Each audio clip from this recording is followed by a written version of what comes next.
At the beginning of the film, like thousands of times before, an experienced fisherman is shown out to sea. He casts the net from the ship, but something goes wrong and the net gets caught on something on the bottom of the sea. The fisherman dived in, but he could not return to the surface, as huge schools of fish surrounded him. Lighthouse keepers usually call their colleagues in Germany to discuss current affairs. Interrupted by a monitor signal, she rushes to her investigation. Charlie must swim to buoy Judy and dive into the water to retrieve the sensor caught in the fishing net. Weird things are happening in Canada too. Young whale researcher Leon is summoned to Vancouver's City Beach where a giant killer whale washed up hours ago. After inspecting the animals, he heads to the fishing port to find out which of the poachers severely injured the killer whale. The old fisherman takes Leon to his boat and shows him the bitten edge of the boat used to capsize his killer whale. Leon doesn't believe the story, but the man is convinced that the fisherman couldn't have lied and had to kill the whale to save them. Charlie and her new friends send repaired sensors into the ocean to track sea creature populations. I notice methane ice debris around the boat that often rises to the surface, but today there is too much of it. Leon finally hears the whale and learns that it has been sighted at various locations along the coast. Before heading out to sea, he called his friend Lizzie, who takes tourists on boats to see wild killer whales. A giant whale will appear next to Leon's boat. After freezing for a few minutes, this giant disappears into the water, but instead contains a whole bowl of killer whales. Lizzie takes the tourists out on deck and they all watch in awe as the whales make their appearance. A giant humpback whale also appears next to the ship for visitors to see up close. The whale's strange behavior pleased everyone except Leon, who tried to warn his friends, but it was too late. The whale's next trick hit the middle of the boat. Leon arrives at the scene of the accident and tries to rescue the survivors of the accident, but now a pod of killer whales is targeting the tourists. Leon can't save Lizzie. The stage moves to a French restaurant. The chef plans to cook the lobster after gathering fresh seafood from the market. But one of them shot the man in the face with an unknown liquid. After wiping his face, the cook continued to work, but by the evening he and the other two cooks began to feel sick. The chef dies that night, and the two young chefs are taken to intensive care awaiting test results to find out what happened. At the same time, a Norwegian ship at sea lowered its cameras to investigate the unusual phenomenon of a cryobug invasion. Several specimens are brought to the surface for study, and scientists discover new features. These creatures have jaws and reproduce many times faster. A committee is formed and all agree that they have discovered a new species of nematode and bacterium. Leon talks to a fishing boat owner who witnessed a humpback whale attack another boat the day before. Additionally, Leon revealed another anomaly. The bottom of the ship returning from the sea was covered with a thick layer of mollusks that had never been seen before. A group of scientists dropped a sampler on the seabed and surveyed the seabed where worms were found. However, if methane leaks, an explosion will occur. The ship survived, but the team was horrified. Scientists fear not only operational errors, but also test results. In addition to seafloor heat, there are also bacteria that feed on ice and penetrate the seafloor. As Jazz is recording a video message for Charlie, something strange suddenly happens, causing alarming figures to appear on the monitor. The water under the ship begins to boil and something pulls the ship down. The stage moves to Venice. A young man in love was reading poetry on a bridge when suddenly the book fell out of his hands and fell into the canal. The couple quickly forgot about the poetry book as they saw an even more bizarre sight of thousands of giant jellyfish rising to the surface. Analysis of the infected cook's bacteria revealed a new strain that feeds on blood cells. Several more were found dead after visiting a beachfront restaurant. Leon has requested permission to perform an autopsy on the killer whales to see how the pollution is affecting the whales and whether it is related to changes in the behavior of these giant killer whales. Masu. There is nothing inside the whale to surprise the experts, but Leon discovers an unknown substance in the whale's brain and is sent for analysis. Another victim of infection appears. It's a young man from the car wash. Putting all the events together, scientists understand that the bacteria spread from the restaurant through the water system. Leon receives a report of another whale attack. Looking at the map, the man noticed a pattern. All changes in whales occur during migration. To confirm his suspicions, the man sails to where the whale sleeps. The dive nearly ends in tragedy, but Leon manages to attach a camera to one of the whales and escape.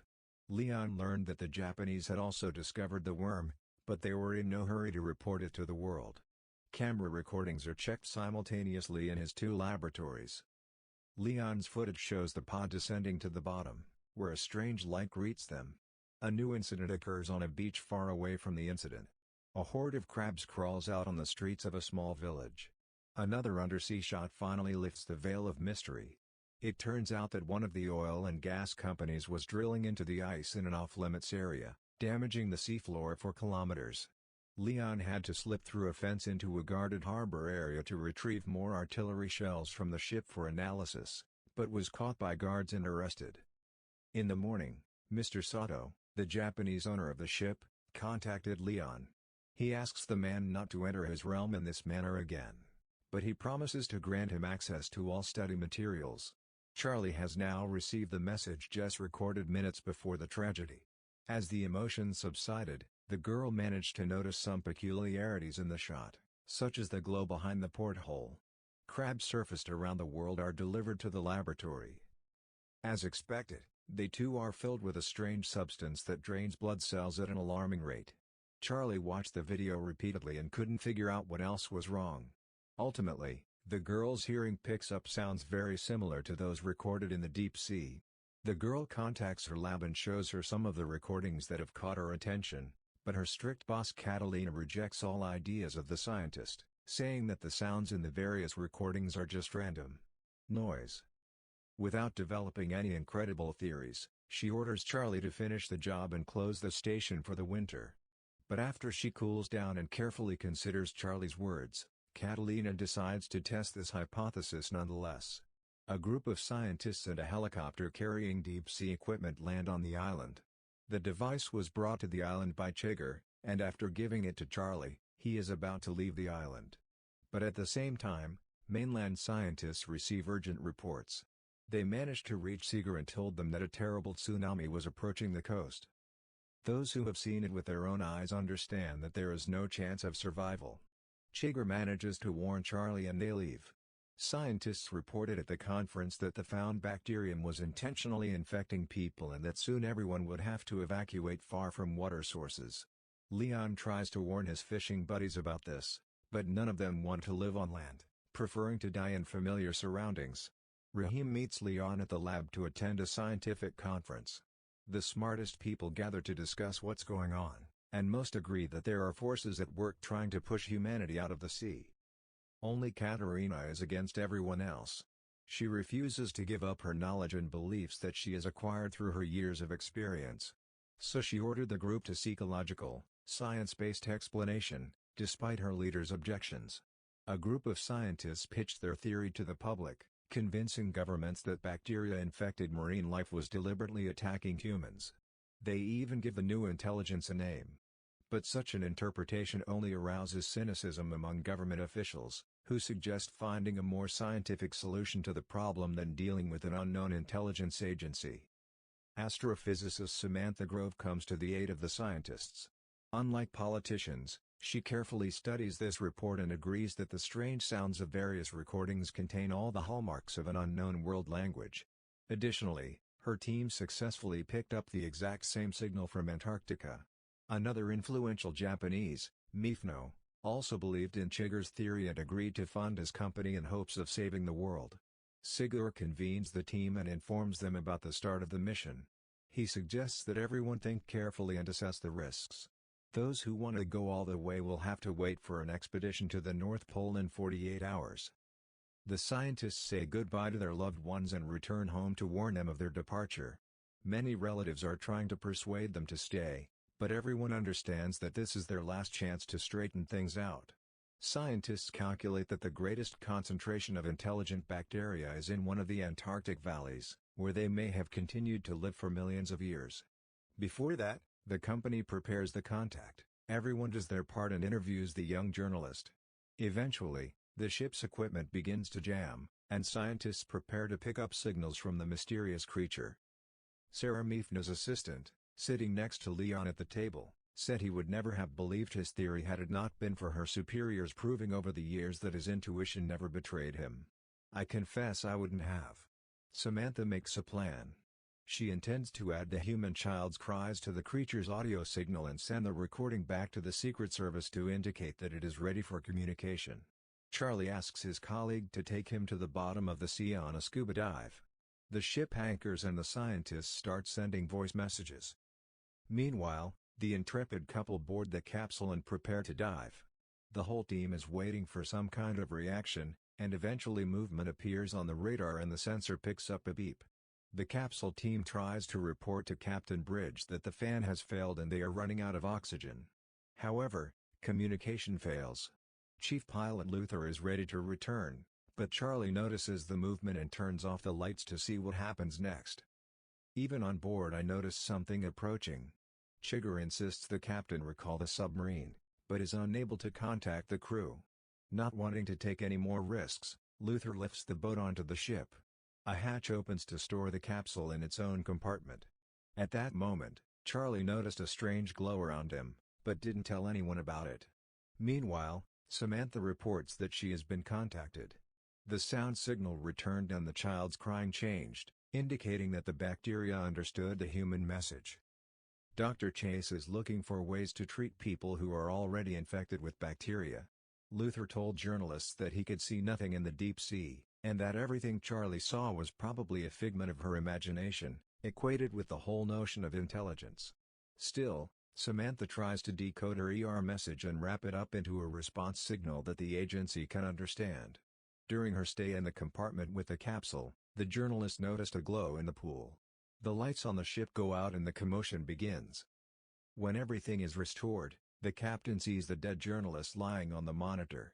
Chase tries to save the girl, but she notices that her lips have a fluid that looks like cerebrospinal fluid. Samantha told the team and the captain that there was a signal surge during the voltage survey, but the signal surge was so low that no one could hear it. Best of all, astrophysicists say it was created from inside the ship. Charlie listens to his colleagues, but doesn't have the courage to tell them they put germs in the pool. Leon visits a girl with strange spots on her body. The doctor asks the man and Sarah for help. She must hold the girl while taking a spinal fluid sample for her analysis. The doctor will share her analysis with the team. A substance previously found in marine organisms was found in Alicia's spinal cord. Chase thinks the bacteria may have tried to fuse with the girl's cells. And Charlie admits he saw the light enter the ship with them. Samantha is recording a new message to Earth. This time, the audio-video of the astrophysicist is also included. When Charlie enters the sealed compartment without permission, the pool begins to glow again and the light creates anomalous shapes. At that moment, Samantha receives a response message with an image from the entity. Mr. Mifune's helicopter, who wants to be present at the opening, landed on the ship. Chigger shows him the camera recordings of the pool and the images sent in response to Samantha's message. Astrophysicists say there are photographs of superoceans surrounding supercontinents millions of years ago. Scientists say the ERs have been, are and will be on Earth much longer than humans, and that they hope the oceans are left undestroyed. It is said that he reminded them that it is only but there is good news. Once the entity responds to the message, the team will be given the opportunity to negotiate and reach a truce. Meanwhile, Chase develops a drug that can destroy bacteria that consume blood cells. This message causes disagreement within the team. Mifune plans to experiment with the substances in the pool and, if effective, destroy the ER completely. Chigger won't agree until he at least confirms with ER that he can't negotiate. Trying to find a compromise, Chase suggests testing the potion in the pool, but not throwing it into the open sea too soon. Everyone gathers to watch the experiment. Chase threw the potion into the water, and the water immediately began to rise, letting out a terrifying glass-smashing shriek. The captain was told that nothing was working on the ship and that it was just drifting in the Southern Ocean. But to make matters worse, the ship is surrounded by icebergs. The ship crashes into an iceberg, but she is unexpectedly transported away by a blue light. The captain orders the engines to start to avoid control of the ER. He also doesn't understand why they don't pour all the medicines on board into the water. However, Chigger tries to explain to the captain that all that is happening is the price of careless experimentation in the pool. No one in the world can produce enough material to destroy the world's planets. The only solution is a ceasefire. As the team contemplates how to negotiate with the the entity traps the ship between icebergs. Charlie rushes down to the pod and takes Luther's body to the as a sign of total submission. Charlie in the depths changes his plans. She injects Lucas cells, which can fuse with the into her heart, opening the door to her pod. Her body is brought under control. Billions of lights envelop the girl underwater, and an iceberg is released from the ship. After that, Charlie takes a boat to a deserted island. Open her eyes and look up at the sky with her blue eyes. End. In the end, as the mysteries of the deep were unraveled, humanity's quest for understanding forged an unexpected connection with an ancient intelligence, revealing the delicate balance between the oceans and the life it harbored. Through challenges, sacrifices, and scientific curiosity, a truce was established, allowing Earth's inhabitants to coexist with the enigmatic force that had dwelled beneath the waves for eons. Thanks again from Movies Recapped. If you enjoyed this movie recap, don't forget to hit that like button and subscribe for more captivating narratives and engaging content. Please also comment on your thoughts and so I know you subscribed and I will reply back to you.